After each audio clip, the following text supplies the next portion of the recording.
ويسر لي أمري واحلل عقدة من لساني يفقهوا قولي صدق اللہ العظیم۔ آج کی یہ دو نشستیں انشاءاللہ العزیز رمضان المبارک کی تیاری کی تربیتی نشستیں ہیں،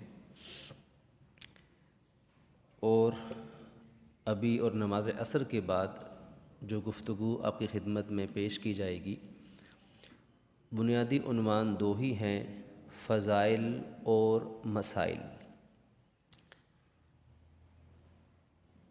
کوشش ہوگی کہ تمام پہلوؤں پر مختصر اور چند نکاتی گفتگو ہو۔ تفصیلات کے لیے ہم بعد میں بھی رجوع کر سکتے ہیں، بعد میں بھی مسائل بیٹھ کے عرض کیے جا سکتے ہیں۔ تو اس لیے سب سے پہلے یہ دعا ہے کہ اللہ رب العزت اپنی رحمت سے ہمارے یہاں جمع ہونے کو، اس نیت کو، ارادے اور اس کوشش کو اللہ تعالیٰ اپنی بارگاہ میں شرف قبولیت عطا فرمائے، اور یہ ذریعہ بن جائے رمضان المبارک ایسے ملنے کا، ایسے بسر ہونے کا کہ رمضان کے گزرتے ہی بلکہ رمضان کے اندر ہی پروردگار عالم کے خوش نصیب اور مقرب ترین بندوں میں اللہ تعالی ہم سب کا شمار فرما دیں۔ سب سے پہلے رمضان المبارک سے پہلے سورہ توبہ کی ایک آیت مبارکہ، آیت نمبر 111 ہے،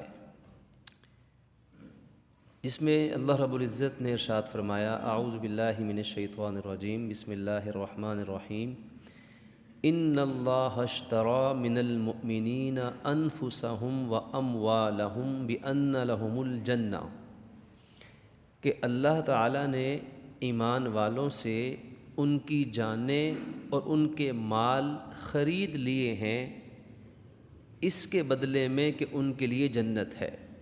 جنت کے بدلے میں اللہ نے ہماری جانیں اور ہمارے مال لے لیے ہیں۔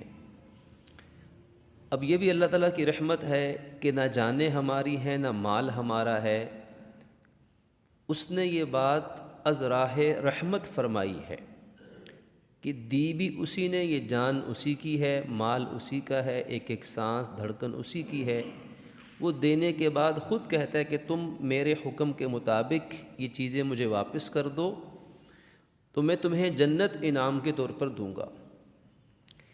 یہ جذبہ سکھانے کے لیے، اس جذبے کے مطابق ہمیں ڈھالنے کے لیے ہمیں رمضان کا ایک تربیتی کورس کروایا جاتا ہے ہر سال، کہ جس میں بنیادی جذبہ یہی ہے کہ ہماری جینا، ہمارا مرنا، ہماری نماز، ہماری عبادت، ہماری قربانی، ہمارا روزہ، افطاری، سحری، تراویح، صدقہ، زکوٰۃ، سب کچھ للہ رب العالمین، اللہ رب العالمین کے لیے ہے، یعنی اس کے حکم کے مطابق ہے۔ ہم نے جان دینی نہیں ہے، لیکن جان کو، زندگی کو، مال کو اس کے حکم کے مطابق چلانا ہے۔ اپنی جان سے، اپنے مال سے ہم خود ہی فائدہ اٹھائیں گے، لیکن حکم اس کا ہوگا، بس اتنا سا معاملہ ہے۔ اب رمضان المبارک اس جذبے کو تربیت فراہم کرتا ہے، لہٰذا اس رمضان المبارک کے اندر وہ اعمال، وہ عبادات، وہ چیزیں، وہ باتیں ہمیں سکھائی گئیں جن سے رمضان کا مقصد پورا ہوتا ہے، اور ان کاموں سے ہمیں بچنے کا حکم دیا گیا جن سے اس مقصد کے اندر رکاوٹ پیدا ہوتی ہے۔ اگر ہم بالکل ابتدا میں ایک چھوٹی سی فہرست ہم سمجھنے کے لیے، سیکھنے کے لیے ایک فہرست بنا لیتے ہیں کہ ہمیں اس رمضان میں کون کون سے کام کرنے ہیں، تقریباً 10-12 ایسے کام ہیں جو رمضان کا خلاصہ ہیں، جو کرنے والے کام ہیں، اعمال ہیں۔ سب سے پہلی چیز 5 وقت فرض نمازوں کی ادائیگی، جو رمضان کے اندر، اس کے بغیر رمضان روزے کا بھی فائدہ نہیں۔ 5 وقت کی ادائیگی نماز کی، مرد مسجد میں باجماعت، خواتین گھر کی مسجد میں۔ دوسری چیز روزہ ہے، اس کے روزہ کوئی شرعی عذر کے بغیر چھوڑ دے تو رمضان کا کنسیپٹ جاتا رہا۔ تیسری چیز نماز تراویح کی ادائیگی ہے۔ چوتھی چیز قرآن مجید سے اپنے تعلق کو مضبوط کرنا۔ اگر حافظ قرآن ہے تو وہ ایک ایک پارہ 10 مرتبہ روز پڑھتا ہے، 5 مرتبہ ایک حافظ ایک پارہ روز پڑھے تو یوں اس کے کتنے قرآن مجید ختم ہو جائیں گے، ایک مکمل ہو جائیں گے۔ اسی طریقے سے جو حافظ نہیں ہے تو وہ کم از کم ایک مرتبہ پورا قرآن نماز تراویح کے اندر سن لے، یا وہ نماز تراویح کے علاوہ پورے رمضان میں ایک مرتبہ قرآن پڑھ لے۔ تو چوتھی چیز قرآن مجید۔ پانچویں چیز نوافل کی پابندی، جس میں تہجد، اشراق، چاشت، اوابین، تحیۃ المسجد، تحیۃ الوضو، شکرانہ، توبہ، حاجت، یہ تمام نوافل ہیں، نوافل کی کثرت۔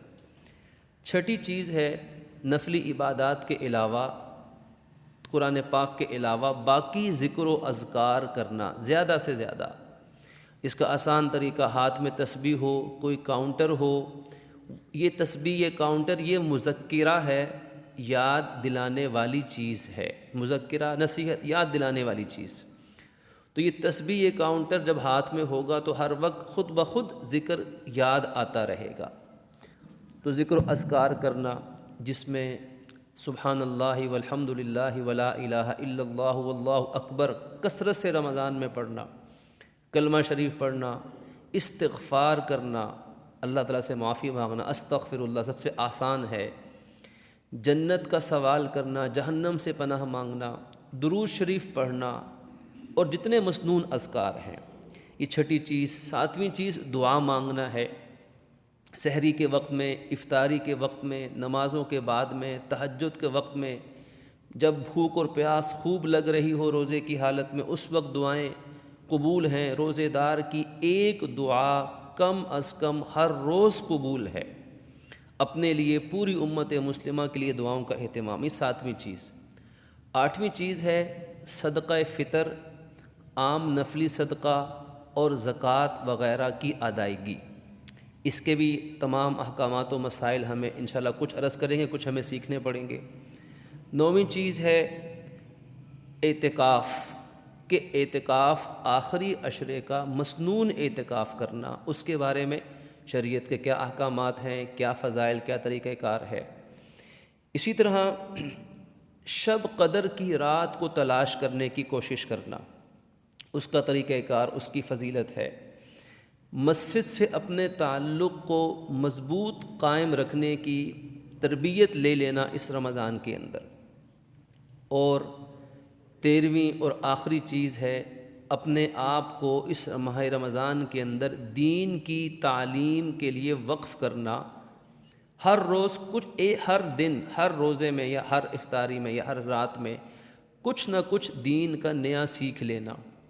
مثلا قرآن مجید پڑھنا نہیں آتا تو قرآن پاک پڑھنا شروع کر دیں، پڑھنا آتا ہے تو ایک آیت روز یاد کر لیں، ایک مسنون دعا روزانہ یاد کر لیں، دین کے مسائل کچھ روزانہ پڑھ لیں، کچھ سیرت نبوی صلی اللہ علیہ وسلم کا مطالعہ کر لیا یا کسی درس میں بیٹھ گئے، کچھ قرآن مجید کا ترجمہ پڑھنا شروع کر دیا۔ تو یہ تعلیم و تربیت ہے، یہ رمضان کے ساتھ جڑی ہوئی ہے۔ تو تقریباً یہ 13 کام ہو گئے ہیں جو رمضان کا ایک سلیبس ہیں، یعنی نماز، روزہ، تراویح، قرآن، نفل عبادت، ذکر و اذکار، دعا، صدقہ، تعلیم، مسجد سے تعلق کو جوڑنا، اعتکاف، صدقہ فطر وغیرہ۔ یہ جو تقریباً 13 اعمال ہیں، یہ رمضان کے اندر، رمضان کی بنیادی روح میں شامل ہیں۔ اس کے اخلاقی پہلو بھی ہیں جن کو باقاعدہ ہمیں سیکھنا پڑے گا۔ رمضان سے پہلے نیت اور کوشش، رمضان کے اندر ان کے حصول کو شعوری طور پہ سیکھنا پڑے گا۔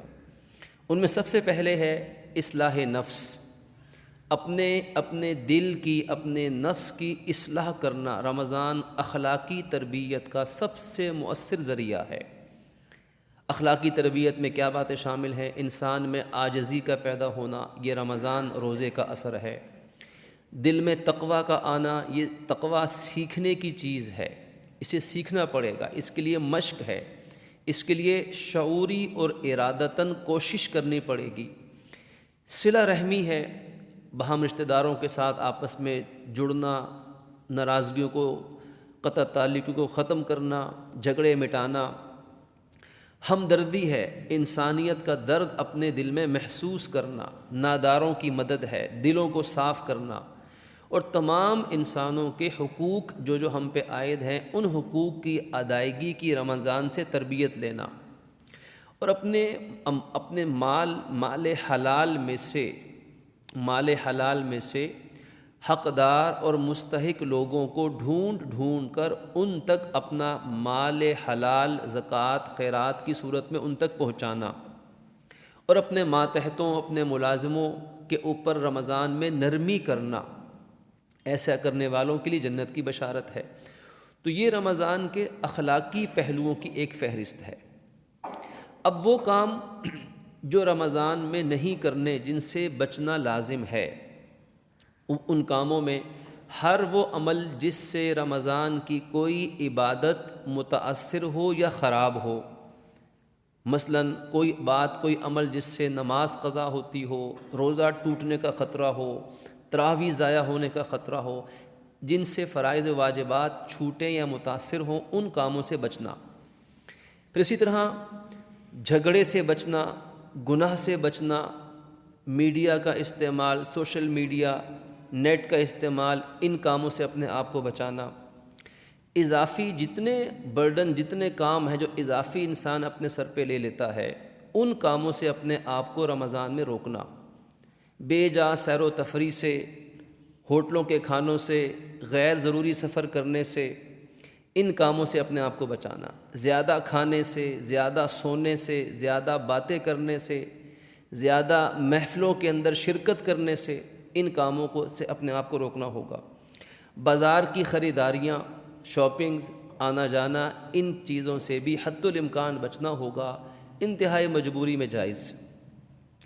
اسی طرح اضافی کھیل و تفریح سے، اور پھر بے جا افطار پارٹیوں سے، اس میں بھی جن میں پرتکلف قسم کی دعوتیں ہیں، 1 گھنٹہ پہلے 1 گھنٹہ بعد، نمازیں بھی ضائع ہوں اور دعائیں بھی نہ کی جا سکیں، تو ایسی افطار پارٹیاں جو کہ نماز، تراویح، روزہ، دعائیں، تنہائی میں اللہ سے مانگنا، ان اعمال سے جو افطار پارٹیاں انسان کو محروم کریں، ان سے بچنا۔ ٹی وی شوز چلتے ہیں، ٹاک شو چلتے ہیں، ٹی وی پر رمضان کی ٹرانسمیشن دکھائی جاتی ہیں، جس میں طرح طرح کی خرافات شامل ہوتی، بے پردگی ہوتی ہے، نازیبا اشتہارات، ایڈز چلتے ہیں، موسیقی چلتی ہے۔ تو ایسے رمضان نشریات سے بھی اپنے آپ کو بچانا کہ جو رمضان کے تقدس اور آداب کے خلاف ہوں۔ تو دیکھیے، یہ 3 چیزیں میں نے خلاصے کے طور پر آپ کی خدمت میں پیش کی کہ رمضان میں کرنے والے کاموں کی فہرست تقریباً 13 اعمال ہیں۔ اسی طرح تقریباً 12 اعمال جن سے بچنا لازم ہے، اور اسی طرح تقریباً 10 باتیں رمضان کا اخلاقی پہلو ہیں۔ اب ان تمام باتوں کو اگر ہم ان کی تفصیلات میں جائیں تو ہم ایک ایک چیز کو لے کے چلیں گے، کچھ باتیں ابھی اور کچھ باتیں انشاءاللہ نماز عصر کے بعد۔ سب سے پہلے ہم اس بات کو اچھی طرح سے الحمدللہ جانتے اور سمجھتے ہیں کہ اللہ رب العزت نے اپنے حبیب صلی اللہ علیہ وآلہ وسلم کی وساطت سے اس امت محمدیہ کو، امت مسلمہ کو، تمام سابقہ امتوں سے بڑھ کر فضیلت والا یہ مہینہ رمضان کے روزوں والا عطا فرمایا، اور یہ ایسا فضیلت والا مہینہ ہے، اگر ہم سیرت طیبہ کو پڑھیں تو ایک لمحے میں ایک سطحی سا اگر ہم اندازہ لگائیں کہ حضور کی زندگی میں رمضان آتا تھا تو کیسا ہوتا تھا۔ پہلی سن 1 نبوی میں رمضان کا مہینہ آیا، اس میں حضرت جبرائیل علیہ السلام تشریف لائے، حضور کو وضو کا طریقہ، نماز کا طریقہ سکھایا گیا۔ ابتدائی طور پر 2 نمازیں، فجر یا عصر کی نمازیں، یہ 2 نمازیں فرض کی گئیں، ابتدا میں ان کی تعلیم دی گئی۔ وہ پہلا رمضان نبوت کے اعلان کے بعد، سن 5 نبوی کا رمضان، اس میں ہجرت حبشہ ہوئی، سورہ نجم کی تلاوت پر مشرکین مکہ، مسلمان، غیر مسلم سب سجدہ ریز ہو گئے۔ اس واقعہ کے بعد اسی رمضان میں 5 نبوی کے رمضان میں مشرکین مکہ نے نبی اکرم صلی اللہ علیہ وسلم کے خلاف منظم طور پر اور اعلانیہ طور پر دشمنی کا اعلان کیا۔ یعنی یہی 5 نبوی کا رمضان تھا جس میں حضور پر مصائب اور مشکلات بے انتہا آنا شروع ہو گئیں۔ ان مشکلات میں یہ مہینہ گزرا۔ 10 نبوی کا رمضان آیا، اللہ کے نبی پہ بڑے بڑے غم ٹوٹے۔ حضور نے اس 10 نبوی کو عام الحزن قرار دے دیا، غم کا سال۔ اس رمضان میں چچا ابو طالب کا بھی انتقال، حضرت اماں ختیجہ کا بھی انتقال، یہ غم کا سال ہو گیا۔ 2 ہجری رمضان کے روزے فرض ہوئے پہلی مرتبہ۔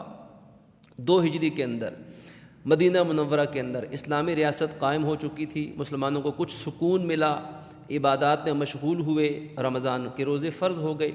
لیکن اسی رمضان میں حضور کو مقابلہ کرنا پڑا غزوہ بدر کی صورت میں، جو کہ اسلام اور کفر کا سب سے پہلا بنیادی اہم معرکہ غزوہ بدر، رمضان کے فرضیت کے پہلے سال۔ اور پھر 17 رمضان کو بدر اور 19 رمضان کو اللہ نے جہاں غزوہ بدر کی فتح کی خوشخبری عطا فرمائی، 19 رمضان کو آپ کی صاحبزادی سید حضرت رقیہ کا انتقال ہو گیا۔ حضور کی صاحبزادی کا انتقال کا غم اس رمضان کے اندر۔ صدقہ فطر اسی سال واجب ہوا، اور پہلی مرتبہ اسلام میں جو عید منائی گئی، جو عید کی خوشی عطا ہوئی، یہ سن 2 ہجری پہلا رمضان تھا۔ پھر رمضان گزرتے رہے، 6 ہجری کا رمضان آیا تو مسلمانوں پہ شدید قحط سالی آئی۔ یہ شدید مشکلات کا رمضان تھا، اس میں فاقے تھے، مجاہدے تھے، اور حضور نے آخر کار نماز عید عطا فرمائی اور اس میں باران رحمت کی دعا مانگی، اور آج بھی وہاں مسجد خیف موجود ہے، مسجد نبوی شریف کے پاس۔ اللہ نے آپ کی دعا قبول فرمائی اور بارش کا نزول ہوا۔ سن 8 ہجری کا رمضان آیا تو اللہ رب العزت نے فتح مکہ کی صورت میں اسلام کو ایک بہت بڑی فتح سے نوازا، اور سن 10 ہجری کا رمضان آیا تو ہمارے نبی صلی اللہ علیہ وسلم نے اس سال 2 مرتبہ حضرت جبرائیل علیہ السلام کے ساتھ قرآن سنا اور سنایا۔ پورا قرآن اس وقت تک تقریباً نازل ہو چکا تھا، 2 مرتبہ حضور نے جبرائیل علیہ السلام کو قرآن سنایا، انہوں نے حضور کو قرآن سنایا، اسے دور کہا جاتا ہے۔ حضور ہر سال رمضان میں اعتکاف فرماتے تھے، ہر سال روزے فرض ہونے کے بعد شب قدر کی رات کو تلاش کرنے کے لیے راتوں کو جاگتے تھے، اور اس آخری 10 ہجری کے رمضان میں حضور نبی اکرم صلی اللہ علیہ وسلم نے 20 دنوں کا مسنون اعتکاف فرمایا، اور ہر رات عبادت کرتے اور شب قدر کی رات کو تلاش فرماتے۔ تو یہ ایک خلاصہ ہے نبی اکرم صلی اللہ علیہ وسلم کی زندگی کے رمضان کا ایک نقشہ ہے۔ آپ پورا سال اللہ کی تعالیٰ کی خوب عبادت فرماتے، لیکن رمضان میں آپ کی عبادت پورے سال کی عبادت سے کہیں زیادہ ہوتی۔ ازواج مطہرات فرماتے حضور کمر کس لیتے، اپنے ازار بند کو مضبوط باندھ لیتے، اور پوری رات عبادت ہوتی، بستر پہ تشریف نہ لاتے۔ پورے 11 مہینے خوب صدقہ خیرات کرتے، سخاوت میں کوئی مقابلہ نہ کرتا، لیکن رمضان میں آپ کی سخاوت تیز آندھی سے زیادہ تیز ہوتی کہ پورے 11 مہینوں کی سخاوت و صدقہ ایک طرف، رمضان کے مہینے میں آپ سب سے بڑھ کے زیادہ صدقہ فرماتے۔ حالانکہ مشکلات تھیں، مصائب تھے، پریشانیاں تھیں، غزوات تھے، سانحات تھے، فقر و فاقہ تھے، ان تمام مشکلات کے باوجود اللہ کے نبی صلی اللہ علیہ وآلہ وسلم کی زندگی کا ہر رمضان پچھلے رمضان سے بہتر ہوتا تھا، عبادت کے لحاظ سے، اطاعت کے لحاظ سے، اور اللہ تعالیٰ کے سامنے سربسجود ہونے کے لحاظ سے۔ تو یہی لاحہ حمل ہمارے لیے بھی ہے کہ ہم اپنے زندگی کے ہر رمضان کو پچھلے رمضان سے، بلکہ زندگی کے تمام رمضان کے مہینوں سے آنے والے رمضان کو سب سے بہتر بنانے کی کوشش کریں انشاءاللہ۔ یہ نشست آج کی اسی مقصد کے لیے ہے۔ تو پروردگار عالم نے سورۃ البقرہ کے اندر رمضان کے روزوں کو فرض قرار دیا۔ اس کی فرضیت کی بنیادی آیت آیت نمبر 185 سورۃ البقرہ، قرآن مجید کی سب سے طویل ترین صورت میں اس جگہ پر پورا رکوع جو ہے یہ پڑھنے والا ہے۔ سورہ بقرہ کا یہ رکوع، اس پورے رکوع کے اندر رمضان کے فضائل، فرضیت اور احکامات بیان کیے گئے ہیں کہ اے ایمان والو، تم پہ روزے فرض کیے گئے جیسا کہ تم سے پہلوں پر فرض کیے گئے تھے تاکہ تم پرہیزگار بن سکو۔ تو معلوم ہوا کہ روزہ ایمان والوں کی نشانی ہے۔ معلوم ہوا کہ رمضان اس امت پہ فرض ہے، لیکن پچھلی امتوں پر بھی روزے فرض کیے گئے تھے۔ اور یہ بھی معلوم ہوا، چوتھی چیز، کہ رمضان کے روزوں کی فرضیت کا مقصد ہے تقوی حاصل کرنا۔ فرمایا کہ یہی رمضان کا وہ مہینہ ہے جس میں اللہ نے قرآن مجید کو نازل فرمایا۔ پھر آگے فرمایا کہ جو تم میں سے اس مہینے کو پائے اس کے روزے ضرور رکھے، سوائے بیمار کے، مسافر کے، انہیں رخصت دی گئی ہے۔ نبی اکرم صلی اللہ علیہ وسلم رمضان آنے سے پہلے ہی دعائیں مانگتے تھے۔ ایک دعا جو مختلف بعض کتب و حدیث میں ملتی ہے، اللہم بارک لنا فی رجب و شعبان بلغنا رمضان، اے اللہ ہمیں رجب شعبان میں برکتیں عطا فرما، ہمیں رمضان تک پہنچا دے۔ یہ دعا یا تو ثابت ہے، بعض روایات سے اگرچہ سندی حیثیت اتنی مضبوط نہیں ہے، لیکن معنی کے لحاظ سے یہ دعا ٹھیک ہے کہ یہ جو دعا، اس کا جو مطلب ہے، یہ مطلب 100% قرآن و سنت کے مطابق ہے۔ اس دعا کو مسنون دعا سمجھ کے مانگنا بھی جائز ہے، لیکن اگر کوئی احتیاط کرنا چاہیں تو اس کو سنت سمجھے بغیر ویسے اس دعا کو خوب مانگنا چاہیے۔ اور آخری ایام ہیں، بلغنا رمضان، اس پہ زیادہ توجہ دی جائے کہ یا اللہ ہمیں رمضان تک خیر و عافیت سے پہنچا دے۔ اگرچہ 1-2 دن ہی باقی کیوں نہ ہوں، اگرچہ رمضان آنے میں، شروع ہونے میں چند گھنٹے ہی کیوں نہ ہوں، لیکن گھنٹے تو دور کی بات، ہمیں اگلے سیکنڈ کا بھی نہیں پتہ کہ کیا ہو جائے۔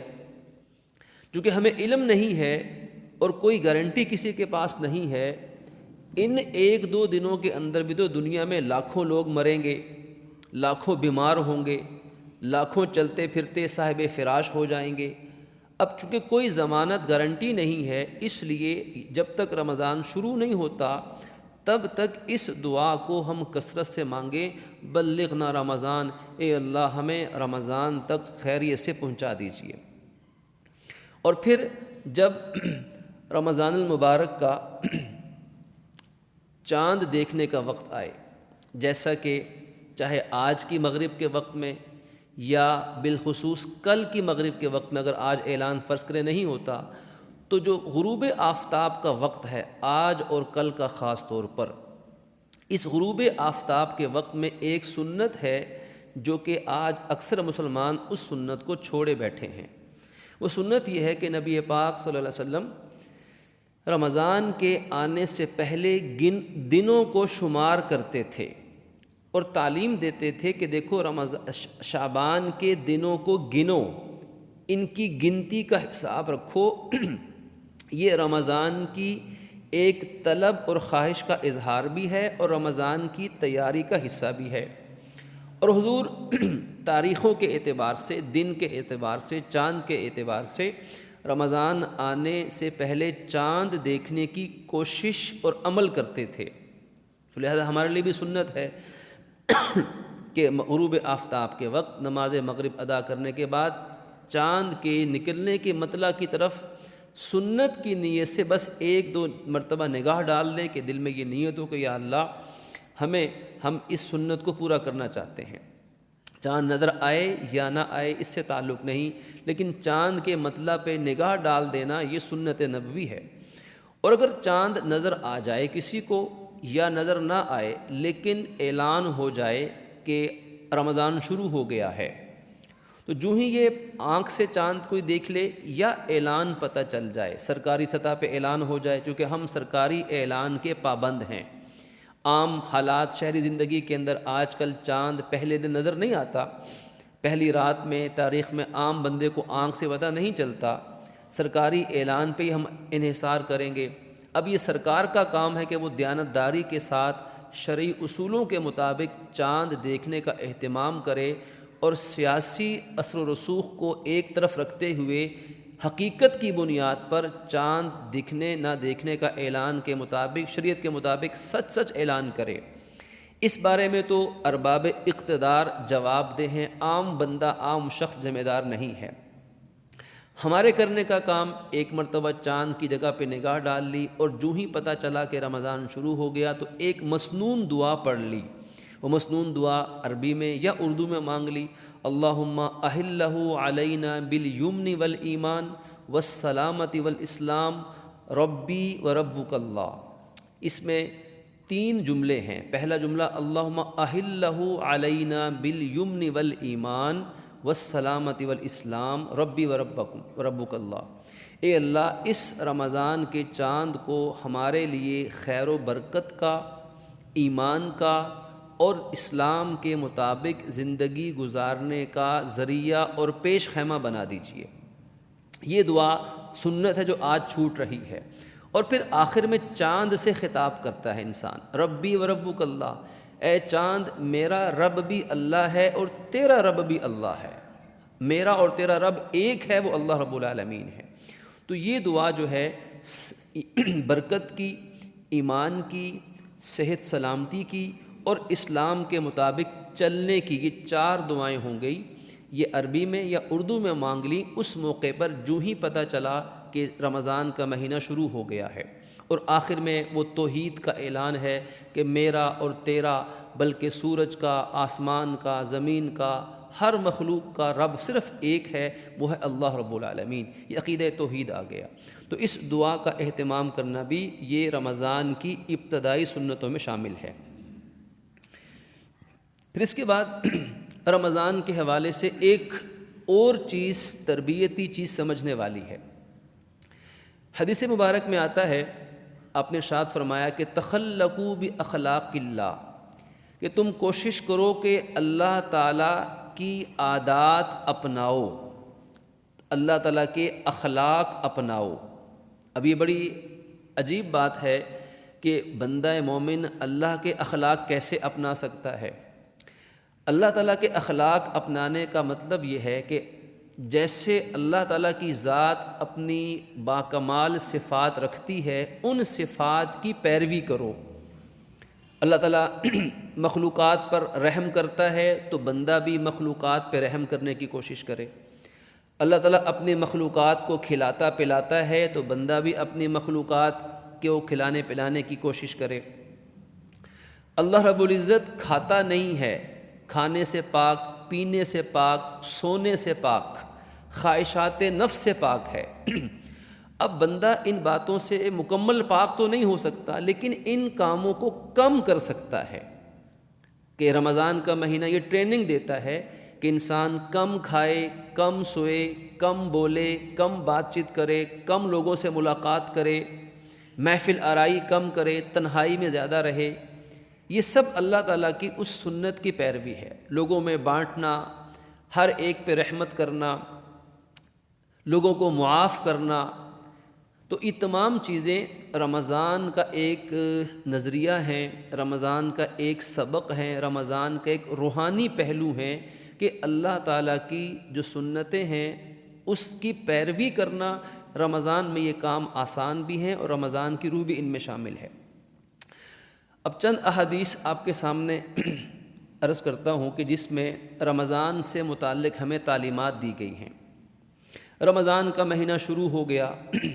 اب آپ غور فرمائیے کہ ایک دعا ہمیں پورے رمضان میں مانگتے رہنا چاہیے، رمضان کے بارے میں اور اپنے بارے میں۔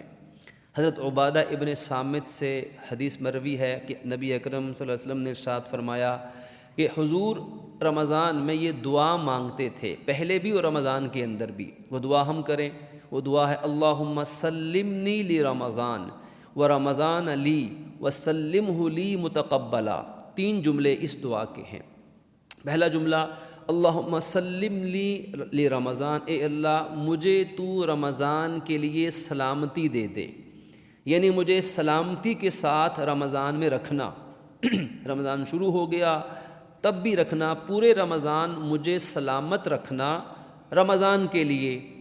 دوسرا جملہ و رمضان لی، اور رمضان کو بھی میرے لیے سلامت رکھنا، یعنی میرے لیے جو رمضان کا وقت ہے، یہ جو وقت ہے، یہ وقت میرے لیے کوئی آزمائش نہ بنے، مجھے اس کے لیے اس کو میرے لیے سلامت رکھنا۔ دو جملے ہو گئے۔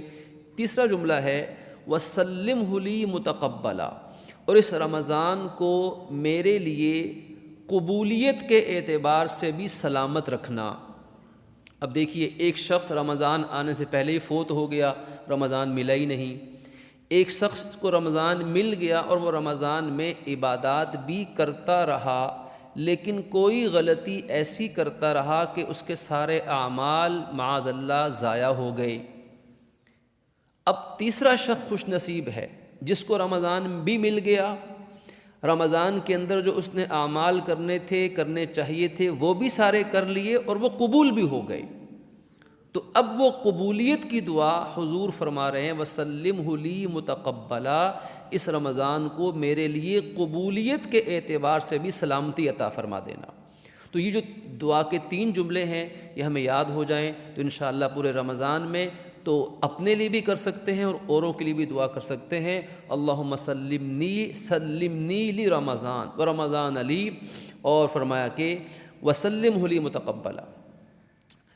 تو رمضان نیکیوں کا سیزن ہے، اور اسی لیے ارشاد فرمایا کہ سب سے بدبخت انسان وہ فإن الشقیّ، بدبخت ترین انسان وہ ہے کہ جو اس رمضان کے مہینے میں بھی اللہ تعالیٰ کی رحمت سے محروم رہا۔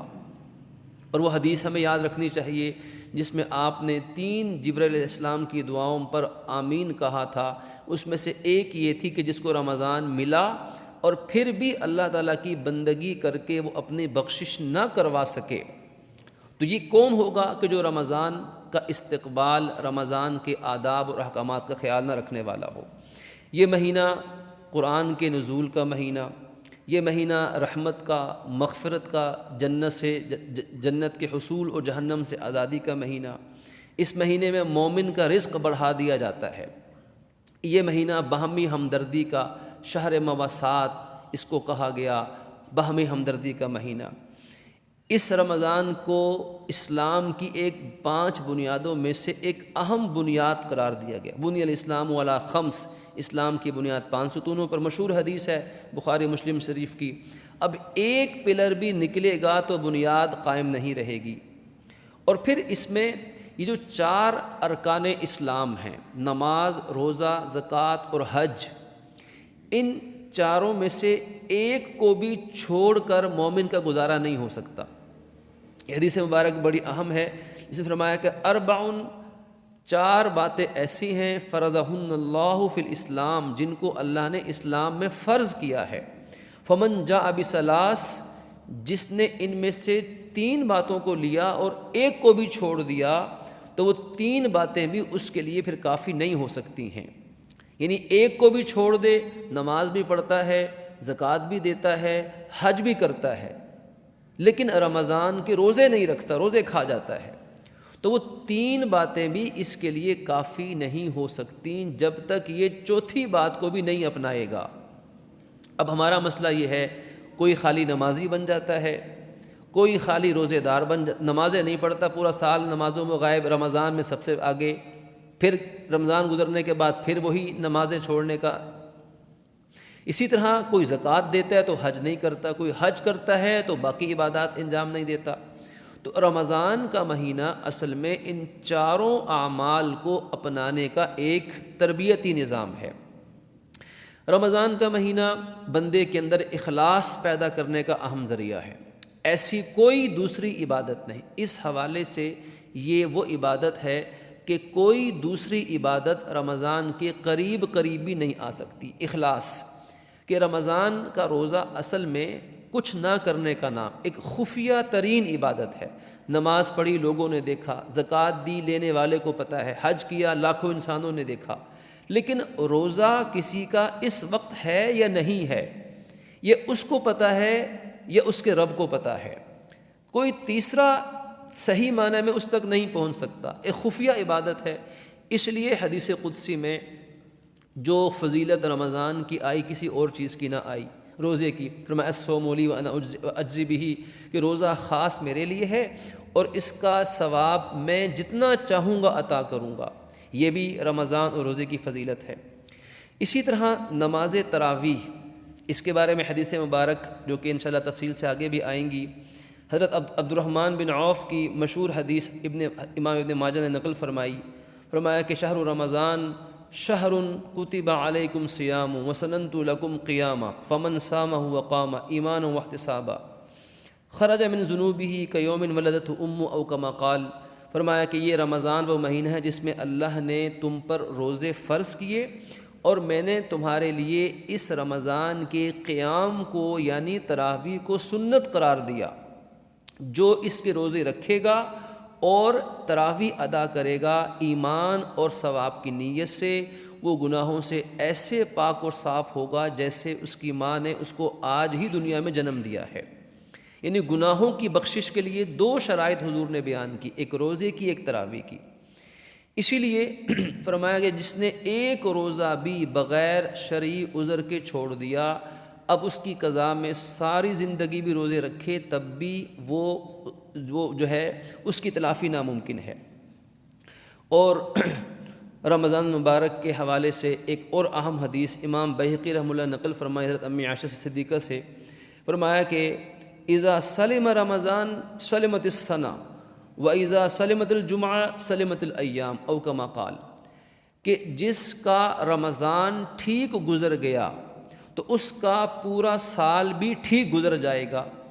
یعنی جس نے رمضان صحیح طرح حکم میں، اطاعت میں، گناہوں سے بچتے ہوئے گزار دیا تو اگلا پورا سال اس کا رمضان کی برکت سے اللہ تعالیٰ کے حکموں پر عافیت کے ساتھ گزرے گا۔ اور جس کا جمعے کا دن صحیح گزر گیا، جمعہ سلامت رہا تو پورا ہفتہ سلامت رہا۔ تو یہ چند فضائل و مناقب ہیں۔ اللہ رب العزت ہمیں ان کا استحضار کرنے، انہیں یاد رکھ کر ہمیں اس ماہ رمضان کو گزارنے کی توفیق عطا فرمائے۔ ہم سب یہ نیت اور ارادہ فرمائیں، جزاکم اللہ خیرہ، کہ رمضان کو اللہ رب العزت کے حکم اور نبی صلی اللہ علیہ وسلم کے طریقے کے مطابق گزارنے کی بھرپور کوشش کریں گے انشاءاللہ۔ ابھی تک جو آپ کے سامنے بات عرض کی، اس کا خلاصہ یہ ہے کہ رمضان سے پہلے اس کے فضائل، احکامات کا استحضار ہے، کچھ کرنے والے کام ہیں، کچھ کاموں سے بچنا ہے، اور کچھ رمضان کے اخلاقی اور روحانی پہلو ہیں۔ رمضان کے ابتدا میں کیا دعائیں مانگنی ہیں، رمضان شروع ہو جائے پھر کیا دعائیں مانگنی ہیں، اور رمضان سے متعلق چند اہم منتخب احادیث کا خلاصہ۔ اب ہم یہاں سے آگے چلتے ہیں۔ رمضان کا اعلان ہو گیا کہ کل روزہ ہے، تو کوشش کی جائے کہ عشاء کی نماز ادا کی، نماز تراویح پوری 20 رکعت ادا کی، اس کے بعد رات کو جلد سونے کی کوشش کی جائے۔ رمضان کے روزوں کی نیت کب اور کیسے کی جائے؟ اب نیت کسی نے رات کو ہی کر لی، کسی نے رمضان کے شروع میں ہی ایک مرتبہ نیت کر لی، اور کوئی ہر روز نیت کرتا ہے۔ تو نیت کے بارے میں چند شرعی احکامات ہم سمجھ لیں۔ سب سے پہلی بات یہ کہ اصل نیت تو دل کا ارادہ ہے۔ جو ہی رمضان آیا، مومن کے دل میں یہ نیت آ گئی کہ انشاءاللہ میں رمضان کے پورے روزے رکھوں گا انشاءاللہ۔ ہم سب نیت کرتے ہیں اس کی انشاءاللہ۔ ہم اپنے گھر والوں کو بھی، بچوں کو بھی نیت کروائیں کہ انشاءاللہ ہم رمضان کے پورے روزے رکھیں گے۔ یہ نیت تو ابھی بھی ہو گئی، دل کا ارادہ ہے انشاءاللہ۔ تو نیت دل سے کرنا اصل نیت ہے، اور زبان سے بھی نیت کے الفاظ ادا ہو جائیں تو یہ زیادہ بہتر ہے۔ اب جو زبان سے نیت کے جو الفاظ ہیں وہ کیا الفاظ ہیں اور ان کی کیا شرعی حیثیت ہے؟ میں نے عرض کیا کہ اصل نیت دل کی ہے، زبان سے بھی کریں تو بہتر ہے۔ زبان سے نیت کے کچھ الفاظ عوام الناس میں مشہور ہیں، لیکن ہمیں یہ بات یاد رہے کہ زبان سے نیت کے خاص الفاظ کسی صحیح حدیث سے ثابت نہیں ہیں۔ جو الفاظ نیت کے، روزے کی نیت کے جو مشہور الفاظ ہیں، مثلا یہ الفاظ ہیں کہ نویتو ان اصوم غدا للہ تعالی من شہر رمضان، یہ الفاظ ہے کہ وبصوم غد نویت من شہر رمضان۔ یہ دو طرح کے الفاظ لوگوں میں مشہور ہیں۔ اس دونوں کا مطلب ہے کہ میں کل کے رمضان کے روزے کی نیت کرتا ہوں، یہ الفاظ کہیں ثابت نہیں ہیں۔ یہ الفاظ ٹھیک ہیں، کسی نے اگر ان الفاظ سے اردو میں کہا یا پشتو میں، انگلش میں، عربی میں، کسی اور زبان میں کہا تو نیت یہی ہے، نیت کے الفاظ ہیں کہ جس سے زبان سے وہ نیت کر سکتا ہے، لیکن انہی الفاظ کے ساتھ نیت کرنا نہ سنت ہے نہ شرط ہے۔ اگر کوئی اس کو سنت نہ سمجھے، ویسے وہ اردو میں کہہ دے کہ میں نے کل کے روزے کی نیت کی تو جائز ہے، لیکن سنت نہیں ہے۔ ایک تو نیت ہم نے نیت کیا ہے اور نیت کے الفاظ کی کیا حیثیت ہے یہ بات عرض کر دی۔ اب نیت کب کی جائے، نیت کب کی جائے اور نیت کب تک کی جا سکتی ہے؟ تو رمضان کے ایک نیت تو شروع میں ہی، جو جیسا کہ ابھی ہم نے کر لی، رمضان شروع ہوتے ہی ہم نیت کریں گے کہ انشاءاللہ ہم نے پورے رمضان کے روزے رکھنے، یہ تو ایک اجتماعی نیت ہو گئی، لیکن یہ نیت کافی نہیں ہے۔ اب ہر رات کو دل میں نیت ہونی چاہیے، یا کم از کم ہم نیت کریں فجر کی اذان سے پہلے۔ سب سے بہترین طریقہ تو یہ ہے کہ اذان فجر سے پہلے یا رات کو نیت کر لی تب بھی ٹھیک ہے۔ اب فرض کیجئے کہ ایک شخص رات کو سویا اور اس کی نیت تھی کہ میں نے سحری کرنی ہے، صبح روزہ رکھنا ہے، آنکھ لگ گئی اور اس کی آنکھ کھلی جبکہ فجر کی اذان کا وقت ہو چکا تھا۔ اب ظاہر ہے کہ اس نے نیت رات کو کی تھی، اب روزہ شروع ہو چکا ہے، تو کیا اس کی نیت کافی ہو گئی؟ تو جی اس کی نیت کافی ہو گئی۔ اگر اس نے رات کو ہی نیت کر لی تھی، آنکھ نہیں کھلی، روزے کے دوران آنکھ کھلی، تو وہ نیت کافی ہے۔ لیکن اگر ایک شخص کسی وجہ سے وہ نیت رات کو نہیں کر سکا، فرض کیجئے کوئی بیماری تھی یا سفر تھا، کوئی مجبوری تھی، اس نے فیصلہ ہی نہیں کیا کہ میں نے کل روزہ رکھنا ہے یا نہیں رکھنا، کوئی نیت رات کو نہیں کی، رات کو سویا، صبح آنکھ کھلی، اس نے کچھ کھایا پیا نہیں، تو اب رات کو نیت نہیں تھی اس کی روزہ رکھنے کی، کوئی نیت اس نے کی نہیں تھی، اب روزہ شروع ہو چکا ہے، تو اب وہ نیت کر سکتا ہے یا نہیں کر سکتا؟ اب نیت کرنے کے دو شرائط ہیں۔ پہلی شرط یہ ہے کہ اس نے فجر کا وقت شروع ہونے کے بعد کچھ کھایا پیا نہ ہو۔ اگر اس نے کچھ کھا پی لیا تو پھر اس کا روزہ، اب نیت کرنے سے روزہ نہیں ہوگا، کچھ کھایا پیا نہیں۔ اور دوسری شرط یہ ہے کہ زوال کے دن کو، زوال کے وقت سے پہلے وہ روزے کی نیت کر لے۔ پہلے نیت نہیں تھی اس کی، یہ بات ذہن میں رہے، اب وہ روزہ رکھنا چاہتا ہے، دن سورج نکل چکا ہے، فرض کریں 10 بج گئے، 11 بج گئے، ابھی اس نے کچھ کھایا پیا نہیں ہے، لیکن اب وہ نیت کرنا چاہتا ہے روزے کی تو کر سکتا ہے، لیکن زوال کے وقت سے پہلے نیت کرے گا تو روزہ ہوگا، لیکن زوال کا وقت شروع ہو گیا، اب وہ نیت کرے گا بھی تو روزہ اس کا نہیں ہوگا۔ یہ نیت کا ابتدائی وقت بھی ہے اور نیت کا انتہائی وقت بھی ہے۔ پھر اسی طریقے سے سحری کے حوالے سے چند باتیں، یہ تو نیت، اب نیت کر لی، فرض کیجئے رات کو کی، رمضان کے شروع میں کی، دن کو نیت کی، نیت کے چند احکامات آپ کے سامنے عرض کر دیے۔ سحری کے بارے میں شریعت کیا کہتی ہے، سحری کے فضائل اور سحری کے احکامات۔ سب سے پہلی چیز کہ سحری کرنا، سحری میں کچھ کھانا پینا، یہ انتہائی اہم سنت نبوی ہے رمضان کے اندر، اور ہر روزے کے لیے، چاہے وہ روزہ فرض ہے، چاہے وہ واجب ہے، چاہے وہ نفل ہے، چاہے وہ کفارے کا روزہ ہے، ہر روزے میں حضور کی سنت سے سحری کرنا ثابت ہے۔ بلکہ ایک روایت میں فرمایا کہ اپنے 17 صحابہ کرام سے، تحقیق کے مطابق تقریباً 17 صحابہ کرام سے سحری کے بارے میں، سحری کرنے کے بارے میں حضور سے روایات منقول ہیں۔ اور تسحروا فإن السحور برکہ، بخاری شریف کی مشہور حدیث سے مبارک ہے کہ تم سحری ضرور کیا کرو، کیونکہ اس سحری کے اندر اللہ نے میری امت کے لیے برکت رکھ دی ہے۔ اور ایک مقام سورہ نسائی شریف کے اندر حدیث ہے کہ تم سحری کو مت چھوڑنا۔ مسند احمد کے اندر سحری کے کھانے کی اہمیت بتاتے فرمایا کہ دیکھو، سحری ضرور کرنا، چاہے پانی کا ایک گھونٹ ہی کیوں نہ پی لو۔ فرض کریں ایک انسان کی طبیعت نہیں چاہ رہے کچھ کھانے پینے کو، تو پھر بھی کچھ نہ کچھ ایک لقمہ لے لے، کوئی کھجور کھا لے۔ سحری کے اندر کھجور کھانا بھی سنت ہے۔ ہمارے ہاں کھجور کھانے کی سنت صرف افطاری کے وقت میں ہی یاد رہتی ہے کہ جی کھجور افطاری کھجور سے کریں گے سب سے بہتر ہے، اس میں کوئی شک نہیں ہے۔ لیکن جیسے کھجور کھانا افطاری میں سنت ہے، اسی طرح کھجور کھانا سحری میں بھی سنت ہے۔ یہ الگ بات ہے کہ ایک آدمی نہ کھانا چاہے تو کھانا فرض نہیں ہے، کوئی نہ کھانا چاہے تو کوئی حرج نہیں ہے، لیکن کوئی سنت کی نیت سے کوئی آدھی کھجور ہی کھا لے تو انشاءاللہ سنت کا ثواب ملے گا۔ تو فرمایا کہ تم سحری ضرور کرو، چاہے پانی کا ایک گھونٹ ہی کیوں نہ ہو، کیونکہ یہ سحری کا وقت اللہ تعالیٰ کی رحمت کے نازل ہونے کا وقت ہے اور فرشتوں کی دعاؤں کا وقت ہے۔ اس وقت میں یعنی کہ فرشتے اللہ کے نبی کی امت کے لیے رحمت کی مغفرت کی دعائیں مانگتے ہیں۔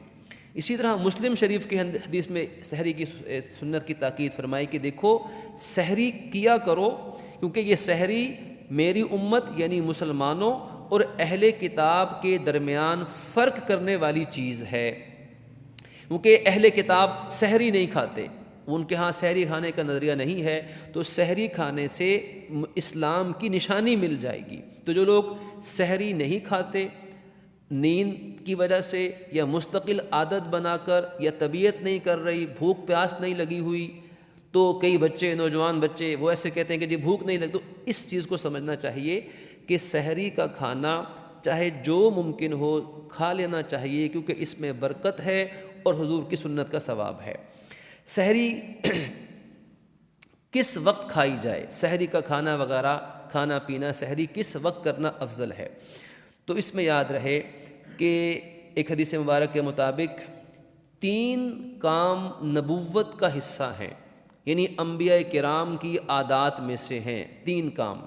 پہلا کام ہے کہ افطاری جلدی کرنا، جلدی سے مراد ہے جو ہی افطاری کا وقت آئے تو فوراً افطاری کر لینا، دیر سے افطار مت کرنا، افطاری میں جلدی۔ دوسرا کام ہے سحری میں تاخیر کرنا، لیٹ سحری کرنا، دیر سے سحری کرنا۔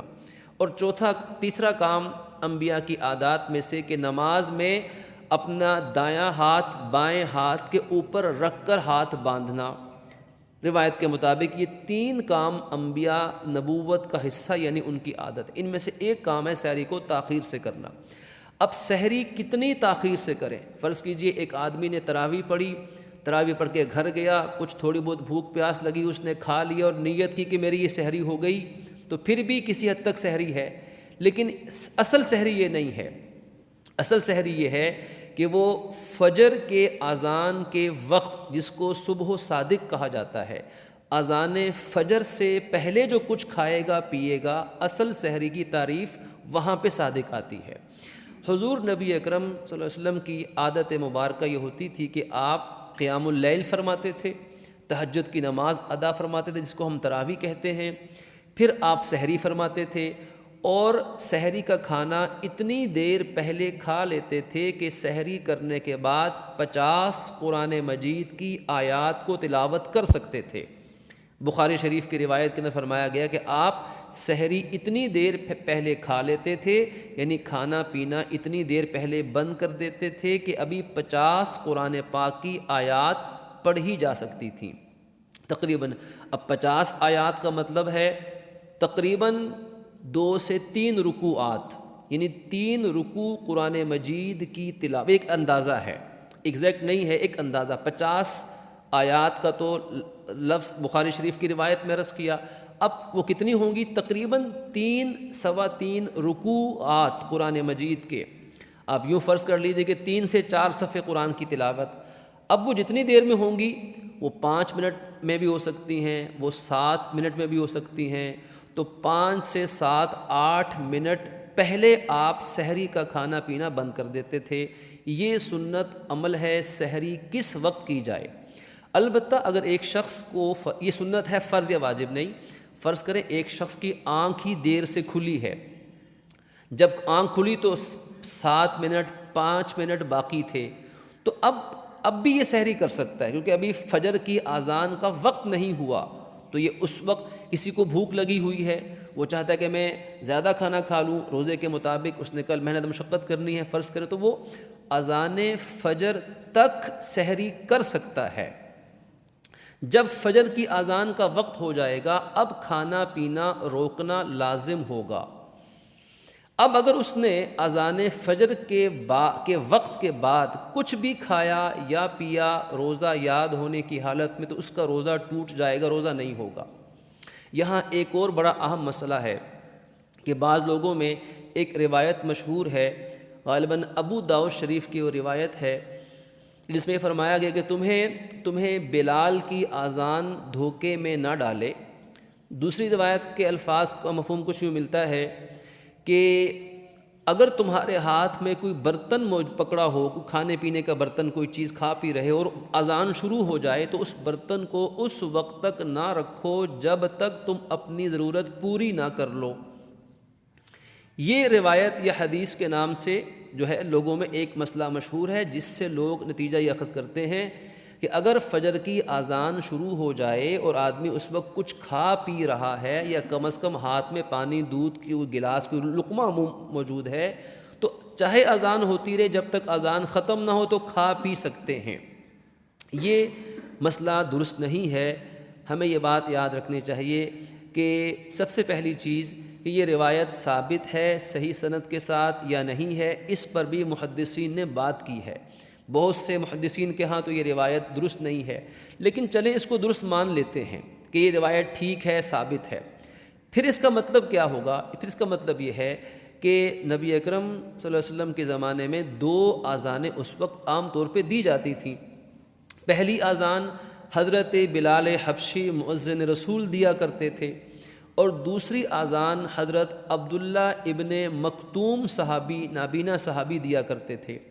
جو پہلی اذان ہوتی تھی یہ عام طور پر لوگوں کو تہجد کی نماز کے لیے آگاہ کرنے کے لیے ہوتی تھی، اور دوسری اذان ہوتی تھی یہ فجر کے وقت کے شروع ہونے پر دی جاتی تھی نماز فجر کے لیے۔ اب اس کا مطلب یہ ہے کہ تمہیں بلال کی اذان دھوکے میں نہ ڈالے، یعنی جو بلال کی اذان ہے چونکہ یہ سحری کے وقت کے اندر ہو رہی ہے، ابھی فجر کا وقت شروع نہیں ہوا تھا، ابھی تہجد کا وقت ہے، ابھی سحری کا وقت ہے، کہیں تم اس اذان کی وجہ سے تمہیں غلطی نہ لگ جائے کہ شاید فجر کا وقت شروع ہو گیا ہے۔ تو فجر کا وقت ابھی شروع نہیں ہوا، ابھی تو سحری کا وقت ہے، لہذا تم اپنی ضرورت کے مطابق کھا پی لو۔ ہاں جب عبداللہ ابن مکتوم کی اذان ہوگی جو اذان فجر ہے تو اس وقت کھانا پینا منع ہو جائے گا۔ تو اس لیے سحری کا جو آخری وقت ہے وہ وقت ہے کہ جب فجر کی اذان کا وقت ہو جائے۔ اب یہاں ایک بات ہمیں اور بھی سمجھ لینی چاہیے کہ اذان فجر کا وقت ہے سحری ختم ہونے کا، فجر کی اذان وقت نہیں ہے۔ اب اس بات میں کیا فرق ہے؟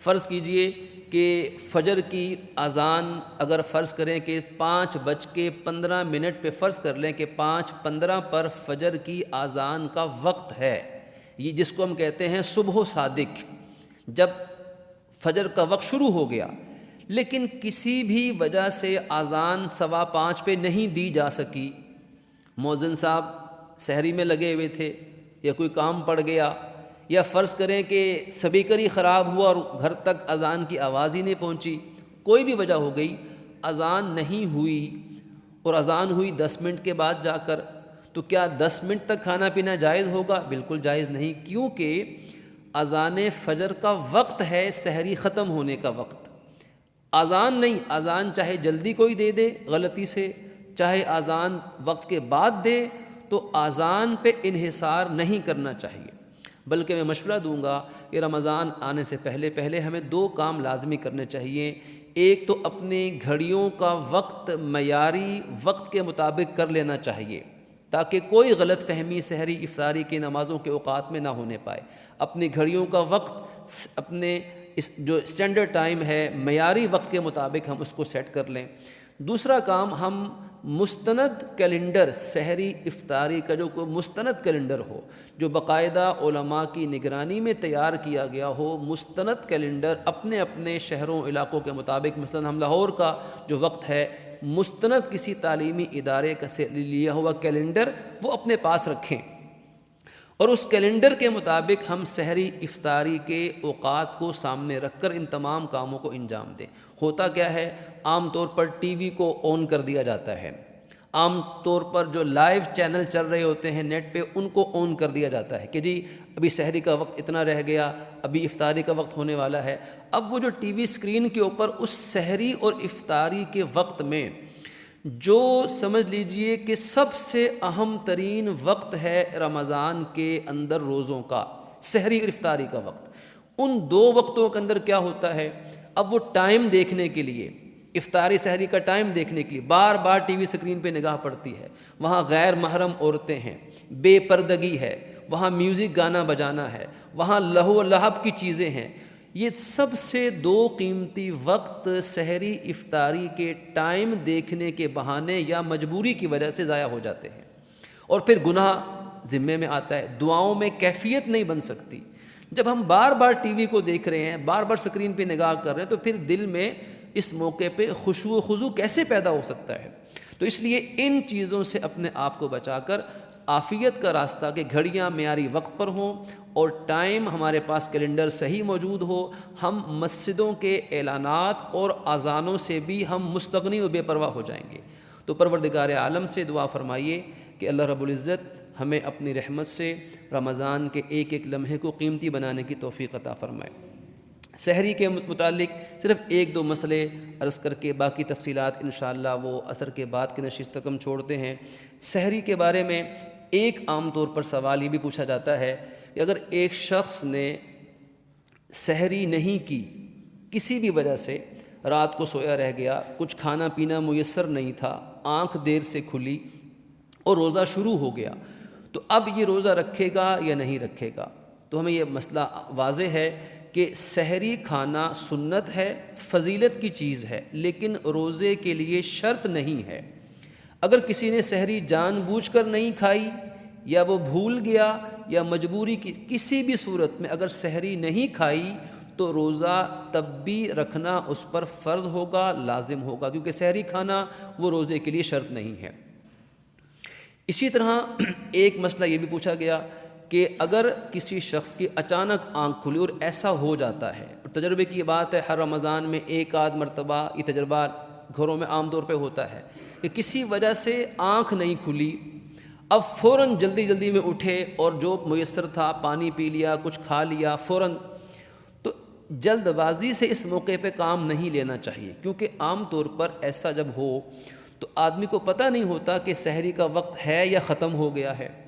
اب اگر اس نے غلط فہمی کی وجہ سے سحری کا وقت سمجھتے ہوئے کچھ کھا پی لیا، اور بعد میں واضح ہوا کہ نہیں یہ تو میں نے سحری کے وقت کے بعد کھایا تھا، وقت ختم ہو چکا تھا، تو وہ ہمارا روزہ ضائع ہو جائے گا، کیونکہ روزہ یاد ہے اور ہم کھا پی رہے ہیں نماز فجر کے وقت کے بعد، یعنی اذان فجر کے وقت شروع ہونے کے بعد کھایا پیا، تو چاہے غلط فہمی میں کھایا پیا تو اب دو حکم ہوں گے، یہ روزہ نہیں ہوگا، اس کی قضا کرنی پڑے گی، اور دوسرا کام یہ کہ دن بھر کچھ کھائے گا پیے گا بھی نہیں رمضان کے احترام میں، لیکن روزہ نہیں ہوگا، اس کی قضا بعد میں کرنی پڑے گی۔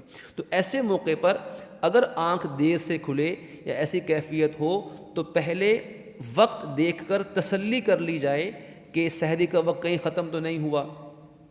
تو اگر سحری کا وقت ہے تو پھر جو میسر آئے بآسانی وہ چیز کھا لی جائے۔ پروردگار عالم ہمیں دین و شریعت کے احکامات پہ عمل کرنے کی توفیق عطا فرمائے۔ ابھی تک جتنی گفتگو ہوئی ہے اس سے متعلق اگر آپ حضرات میں سے کوئی سوالات پوچھنا چاہیں تو وہ بھی پوچھ سکتے ہیں۔ نماز عصر کے بعد ہم جن موضوعات پہ گفتگو کریں گے اس میں سے میں چند باتیں آپ کے سامنے رکھ سکتا ہوں تاکہ آپ میں سے جو احباب تشریف لانا چاہیں وہ اپنے علم میں اپنے نالج میں یہ بات رکھ لیں۔ نماز عصر کے بعد جو ہم بات کریں گے انشاءاللہ وہ یہ ہے کہ روزہ کن چیزوں سے ٹوٹتا ہے، ایسے کام جن سے روزہ ٹوٹ جائے گا۔ دوسری چیز، روزے میں کون سے کام ہیں جو کرنا منع ہیں گناہ ہیں لیکن روزے کو نہیں توڑتے، جنہیں مکروہات کہا جاتا ہے۔ تیسری چیز وہ کام جو روزے میں جائز ہیں لیکن لوگوں کے ہاں ان کے بارے میں غلط فہمیاں یا سوالات پائے جاتے ہیں۔ اسی طرح کن مجبوریوں کی وجہ سے روزہ چھوڑ دینا جائز ہے، پھر روزے کی قضا کیسے اور کب کی جائے، روزے کا فدیہ کیسے، کب، کون، کس چیز میں عطا کر سکتا ہے، اور پھر رمضان کے روزے کا کفارہ کیسے اور کیوں لازم ہوتا ہے۔ پھر اسی طرح نماز تراویح کی رکعات کتنی ہیں، نماز تراویح کیسے ادا کرنی چاہیے، صدقہ فطر کس پر لازم ہوگا، صدقہ فطر میں کیا عطا کرے گا، صدقہ فطر کب دینا چاہیے، اعتکاف کے بارے میں شرعی احکامات کیا ہیں، اس کے اعمال کیا ہیں، شب قدر کی تلاش کیسے کی جائے، مسنون عمل کیا ہے، اور یہاں سے لے کر پھر عید کی رات اور عید کے ایام کیسے گزارنا چاہیے، اس سے متعلق چند سیدھا باتیں انشاءاللہ آپ کی خدمت میں عرض کی جائیں گی۔ اللہ رب العزت آپ سب کی حاضری قبول فرمائے۔ اگر کچھ سوالات کوئی صاحب جو گفتگو اب تک ہوئی ہے اس سے متعلق پوچھنا چاہیں تو دعا کے بعد پوچھ سکتے ہیں۔ وآخر دعوانا ان الحمدللہ رب العالمین۔ جی کون سی؟ جی جی دو جی سلامتی والی دعا، اللہم سلمنی لی رمضان، جی اے اللہ تو مجھے رمضان کے لیے سلامت رکھ، وسلمہ لی، مجھے رمضان کے لیے، اور رمضان علی، اور دوسرا جملہ تو رمضان کو میرے لیے بھی سلامت رکھ، اور تیسرا جملہ وسلمہ لی متقبلا، اور تو اس رمضان کو قبولیت کے اعتبار سے بھی میرے لیے سلامت رکھ۔ یہ تین جملے دعا میں شامل ہیں۔ ٹھیک ہے، جزاکم اللہ۔ الحمدللہ رب العالمین والعاقبۃ للمتقین والصلاۃ والسلام علی رسولہ محمد وآلہ واصحابہ اجمعین۔ یا رب العالمین اپنی رحمت سے ہماری خطاؤں کو معاف فرما دیجیے۔ پروردگار عالم کہا سنا قبول فرما لیجیے، خطا، نسیان، بھول چوک کو معاف فرما دیجیے۔